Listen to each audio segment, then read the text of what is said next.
Hello guys, welcome back हमारे YouTube channel. आज एक नई बात आज हम डिस्कस करेंगे एटीपी कन्फ्यूज़न का, जो कि रेस्पिरेशन इम्प्लांट में आपको पता है कि बहुत से स्टूडेंटों का कन्फ्यूजन होता है कि कितने एटीपी कहाँ बनते हैं, किस साइकिल में कितने एटीपी बनते हैं। तो आज हम उसी का चर्चा करेंगे। नीट में ये बहुत इम्पॉर्टेंट हो जाता है, जो कि हम सिर्फ आज कम से कम 5 मिनट में इसको सॉल्व कर देंगे। हम लाए हैं आपके लिए एटीपी कन्फ्यूजन सॉल्व। तो देखिए गाइस, शुरू करते हैं वीडियो को बिना वक्त जाया किए हुए। Respiration in plant is a 3 man step. आपको पता है कि रेस्पिरेशन में 3 मैन स्टेप होते हैं। पहला ग्लाइकोलिसिस, दूसरा केप साइकिल जिसे एरोबिक साइकिल भी कहते हैं, और ETS electron transport system.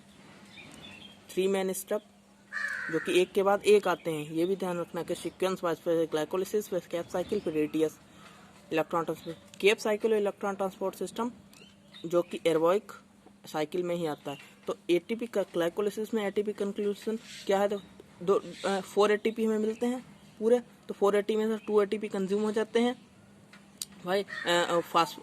Glucose से ग्लूकोज 6 फास्फेट में 1 एटीपी जाता है, और फ्रक्टोज 6 फास्फेट फ्रक्टोज बनका में 6 बीस फास्फेट बनाने में 2 एटीपी जाते हैं। तो टोटल 4 एटीपी बनते हैं, पर 2 एटीपी खर्च हो जाते हैं। तो वहाँ पर एनसीईआरटी में सवाल भी मेंशन किया गया कि डायरेक्टली कितने एटीपी मिलते हैं। तो डायरेक्टली अगर पूछा जाए तो 2 एटीपी मिलते हैं, और उसमें 2 NADH2 मिलते हैं, 2 NADH2 भी मिलते हैं। एनसीईआरटी में साफ साफ लिखा है। तो एक NADH2 से हमें पता है कि 3 एटीपी मिलते हैं, ये भी एनसीईआरटी में लिखा है।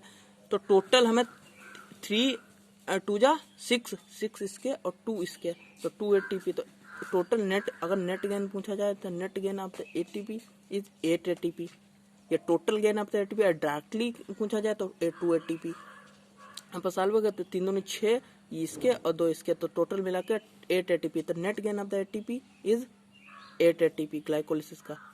और नेट गेन का सवाल बहुत बार आता है, तो net gain of the ATP 8 ATP. और केप साइकिल एरोबिक साइकिल में ATP conclusion 2 ATP directly. Cape cycle में भी 2 एटीपी डायरेक्टली बनते हैं एरोबिक साइकिल में। और उसके बाद 8 NADH2 बनते हैं, और 2 FADH2 बनते हैं। तो हमें पता है कि एक NADH2 से 3 एटीपी और एक FADH2 से 2 एटीपी मिलते हैं, एनसीईआरटी में मेंशन किया गया। तो टोटल एटीपी यहाँ पर हमें 30 एटीपी मिलते हैं।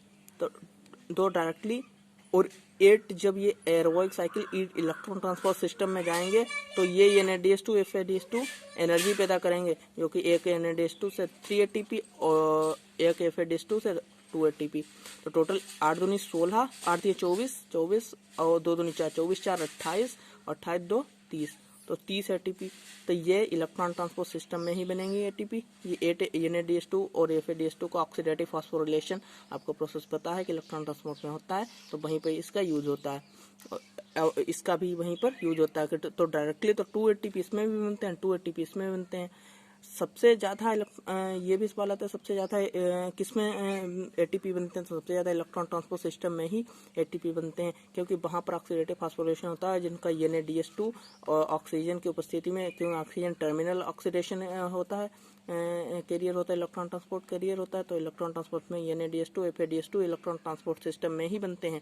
एक FADH2 से 2 और एक NADH2 से 3 एटीपी बनते हैं, एनसीईआरटी में मेंशन है। या फिर इलेक्ट्रॉन ट्रांसपोर्ट सिस्टम का एटीपी कैलकुलेशन करके, तो ग्लाइकोलिसिस में कितने हैं, 2 NADH2 बने, तो 2 NADH2 से 3, एक NADH2 से 3 और 3 दूनी 6 एटीपी इससे बने। केप साइकिल से 8 NADH2 है, तो 8 3 24 एटीपी, और 2 FADH2 बने केप साइकिल में। तो 2 FADH2, ये इलेक्ट्रॉन ट्रांसपोर्ट सिस्टम की बात हो रही है। तो यहाँ पर 2 इनका उपयोग एटीपी बनाने में काम आएगा। तो ऑक्सीजन की उपस्थिति में ये 4 एटीपी बनाएंगे, 2 2 4, तो टोटल 34 एटीपी। तो इलेक्ट्रॉन ट्रांसपोर्ट सिस्टम में टोटल 34 एटीपी बनते हैं। तो ओवरऑल एटीपी का प्रोसेस अगर निकालें हम, तो ग्लाइकोलिसिस में हमें 2 एटीपी मिले डायरेक्टली, जो कि नेट गेन तो 8 एटीपी है। पर 8 एटीपी अगर एनर्वॉइक हो जाए, ग्लाइकोलिसिस तो दोनों में आती है, एरोबिक अगर एनर्वॉइक कंडीशन हो तो 2 एटीपी ही बनेंगे। तो जो NADH2 बनाया वो तो खाली चला जाएगा, व्यर्थ मतलब बेकार चला जाएगा। तो उसका कोई रोल नहीं है, तो उसका रोल तो इलेक्ट्रॉन ट्रांसपोर्ट सिस्टम में ही है। ये भी सवाल पूछा जाएगा कि NADH2 FADH2 का रोल कहाँ किस साइकिल में है, तो इलेक्ट्रॉन ट्रांसपोर्ट सिस्टम में है। तो केप्स साइकिल, तो केप साइकिल की बात करें तो केप साइकिल में भी हमें पता है, हमने अभी निकाला था 2 ATP डायरेक्टली बनते हैं। उसमें जो रिएक्शन है NCERT में उसमें भी डायरेक्टली मेंशन किया गया कि 2 ATP डायरेक्टली बनते हैं, 3 CO2 बनते हैं, 8 NADH2 और 2 FADH2 बनते हैं। तो इलेक्ट्रॉन ट्रांसपोर्ट सिस्टम में हमने अभी कैलकुलेट किया कि 34 ATP बनते हैं। यहाँ पर ग्लाइकोलिसिस के NADH2 इलेक्ट्रॉन ट्रांसपोर्ट सिस्टम कुछ नहीं है, उसमें ATP डायरेक्टली नहीं बनते हैं। उसमें जो केप साइकिल और ग्लाइकोलिसिस में जो NADH2 और FADH2 बने हैं उनको ATP में कन्वर्ट करने का ही प्रोसेस इलेक्ट्रॉन ट्रांसपोर्ट सिस्टम कहलाता है, जिसके इलेक्ट्रॉन द्वारा ट्रांसपोर्ट किया जाता है वही इलेक्ट्रॉन ट्रांसपोर्ट सिस्टम। तो उसमें भी 34 ATP, तो टोटल ATP तो 38 ATP बने, 2 ATP ग्लाइकोलिसिस से डायरेक्टली केप साइकिल से, और 34 ATP इलेक्ट्रॉन ट्रांसपोर्ट सिस्टम से। तो टोटल 38 ATP हमें प्राप्त हुए। तो एरोबॉइक साइकिल में पूछा जाता है, बहुत कॉमन सवाल है नीट का कि एरोबॉइक, या बहुत से कॉम्पिटिटिव एग्जामों का कि एरोबॉइक साइकिल में हमें जो कि एरोबॉइक साइकिल में ग्लूकोज से हमें कितने ATP प्राप्त होते हैं, तो वहाँ पर आता है 38 ATP प्राप्त होते हैं। Thank you. तो आपको हमें समझ में आया होगा, हमने बहुत पूरा प्रयास किया है आपको समझाने में। फिर भी ना आए तो हमें फिर से हम समझाएंगे एक बार। अब वीडियो को लाइक और सब्सक्राइब जरूर कर देना। धन्यवाद।